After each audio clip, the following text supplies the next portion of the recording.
Miranda and Cassie then head to the airport, and on the way, Miranda calls Victor's assistant, and Victor's assistant is very surprised to hear from Miranda. Miranda tells her, I understand why you did what you did, but I'm still gonna have to kill you. But the girl says, I'll give you Victor. He's still in New York. I'll send you his address. And as soon as they hang up the phone, she does that. So Miranda gets out of the car, leaving Cassie on her own to head to the airport, promising that she'll be on the flight to Rome. She ends up tracking down Victor in a parking garage and holds him at gunpoint. He asks her, is this all really worth it for a flight attendant? And Miranda admits, I've kind of grown fond of her. And this is a surprise to Miranda because she usually doesn't like many people. She's not there, though, to talk about Cassie. She's there to get revenge on Victor for sending an assassin to kill her. She starts criticizing Victor for having Alex killed before he got the money, but he says, well, actually, here's what happened. Felix had gotten Alex to admit where the account numbers were, but instead of getting the book in his hand and then killing Alex, he killed Alex first. The only problem is, after he killed him, he couldn't locate the book at all. She then forces Victor to get on the ground and shoots him, but he was able to get a shot off of his own and ends up shooting her in the leg. It's not life-threatening, but she's visibly bleeding. She's also running really late for that flight that she promised Cassie she would make. And Cassie is on that flight very stressed out because there is no Miranda. She starts putting those little airline vodka bottles in her purse, and Megan, who is also stressed out because she has her own problems, starts to criticize her for it. And Megan is Cassie's superior, and when she plays that card,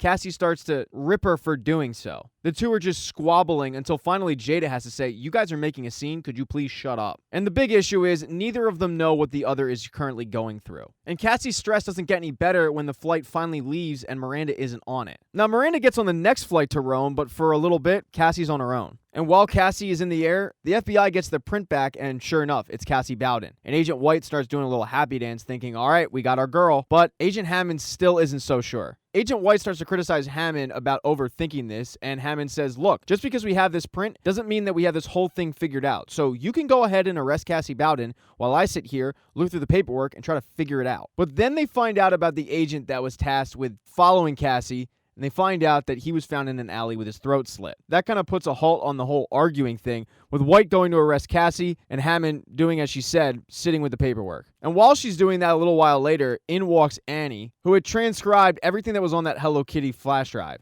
She gives it to Hammond, saying, there's a lot of incriminating evidence on there, but none of it ties to Cassie. This information could end up getting her disbarred, but at this point, she just wants to help her friend. She then notices some of the hotel stills from the security camera footage that Hammond was looking at and realizes that she knows the one guy, because it's the guy who was with Cassie drunk in her apartment. And Hammond shows Annie the mugshot of Buckley, and she confirms, yeah, that's the guy. And this is the first lead that Hammond has to exonerating Cassie. But over in Rome, Cassie has arrived, and when she gets off the plane, the first person she sees is Buckley/Felix, and she panics. She makes a scene in the middle of the airport to get the cops involved to save her, claiming that Buckley had assaulted her. And Megan, who didn't really witness it, but kind of did, comes to her defense, although she's still very pissed off at Cassie. Cassie knows that she needs to make up with Megan, so when they get to the hotel room, she knocks on her door and the two have a chat. Cassie comes clean with Megan, letting her know everything that she's going through, and Megan does the same thing with Cassie, letting her know about the whole stealing documents for the North Koreans. They both unknowingly were just going through an insanely difficult time. Megan starts to beat herself up about what she did, and she knows that she has to fix it. And Cassie tells her it's gonna be okay, but Megan says, I appreciate that, and I hope you're right, but for some people, they don't get to be okay. After this heart-to-heart, though, Cassie realizes that until Miranda gets there, she needs some protection. She goes to that waiter that she likes, Enrico, and tells him, I need to find a gun. So he takes Cassie to his grandmother's place, where his grandfather was an ex-police officer who has since passed away. And while Cassie waits outside, Enrico goes in to get his grandfather's gun,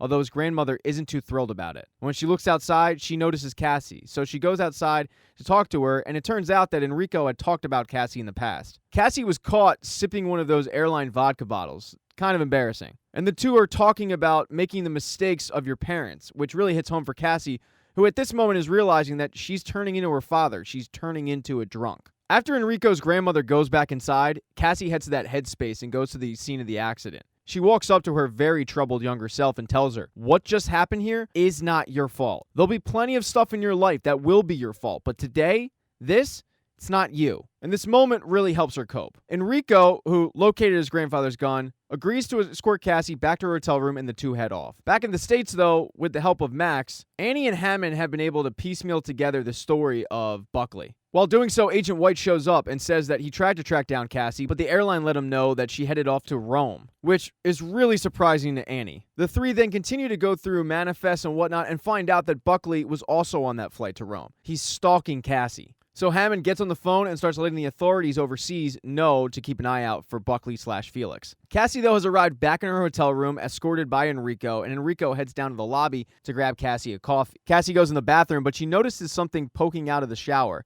and when she opens it, Miranda's body is laying there, and Buckley is perched waiting for her. Buckley and Miranda got in a fight in the hotel elevator heading up to Cassie's hotel room. Eventually, Buckley knocked Miranda out and dumped the body in the tub, waited Cassie out. He starts throwing Cassie around the room because he is still really pissed off that she broke his heart. He really thought they had something together. But as he goes to kill her, Enrico comes back, and Enrico and Buckley start getting into a fight. Enrico holds his own for a while, but eventually he gets stabbed in the stomach by Buckley. Buckley then turns his attention to Cassie, dropping the knife in favor for piano wire. And as he's choking her out, he's letting her know that he had been stalking her since she arrived in Bangkok. Every step of the way, he had been right behind her. Think Joe from the show You. While he's doing this, though, Cassie reaches for that knife that's on the ground and stabs him in the leg, freeing herself. She grabs the gun and she's got it pointed at him, and he doesn't think she's going to fire it, but she does. Although she's a horrible shot. She hits like his hip. He gets up to go charge at her, but that's when Shane busts through the door with a gun and shoots him. The cops then get called, and the good news is Enrico is alive.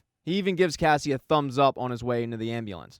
Sadly, though, so is Buckley. He didn't die. And as Cassie is sitting there trying to make sense of everything that happened, Shane walks over, letting her know that he actually works for the CIA. He had been placed on the airline to keep tabs on Megan, who was guilty of espionage. Although he didn't do a real good job because he let Megan get in a cab and leave accidentally. He doesn't really know where she is. She then asks Shane how Miranda is, but Shane tells her when we got up there, no one else was in the tub. So Miranda was able to sneak out without anyone noticing. Somebody else who's trying to escape is Megan. She's on a train platform in Rome, and she calls back to her house thinking that she's going to get the answering machine, but to her surprise, she gets her son. The first question she has is, why aren't you in school? And her son lets her know it's because Megan's husband isn't doing so well. He's in his room crying, claiming that it's a stomach bug, but he's in rough shape, and Megan knows that it's because of what she did. She tells her son to check the rooster. Whatever's in there could possibly help make her husband feel better. In the meantime, she's going to try to fix this whole mess. And when she hangs up with her son and her son sees what's in the rooster, he immediately calls for his dad. Cassie, though, is put on the first flight back to the States. And when she arrives back home,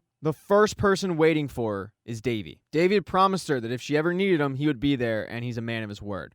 The next person that Cassie sees is Annie. Annie lets her know that Max is going to make a full recovery. Cassie starts once again apologizing, but Annie says, we'll just get drunk one day and laugh about this whole thing. Although that's not in Cassie's plans because she pulls out an AA chip saying that she's trying not to drink anymore. But Annie is very supportive. When the bill comes, Cassie goes to pay it, but when she reaches into her coat, there's the crime and punishment book. She opens it up, and the page is missing with a note left from Miranda that says, I took the page and the money, but I decided to leave you the book. And Cassie thinks that maybe she just snuck this into her coat jacket, so she runs outside hoping to catch a glimpse of Miranda, but she isn't able to. The next day, she hops on a flight, and as she's preparing to take off, to her surprise, Shane is also working with her. Shane tells her, as far as you're concerned, I work for the airline and only the airline. But his boss was asking about Cassie for the CIA's human asset program. So Shane does tell her, expect a call. Cassie then sits down and gets ready to take off. And that is the end of Flight Attendant Season 1. Thank you so much for checking out this recap. I really appreciate it. Consider subscribing to the channel or don't. If you like this recap, hit thumbs up. If you thought it sucked, hit thumbs down. Please be nice in the comment section. And if you want to hear my thoughts on things, I have a podcast called Scene Invaders. You can check that out wherever you listen to podcasts. And don't forget, sharing is caring. So smash that share button and put it on your MySpace page.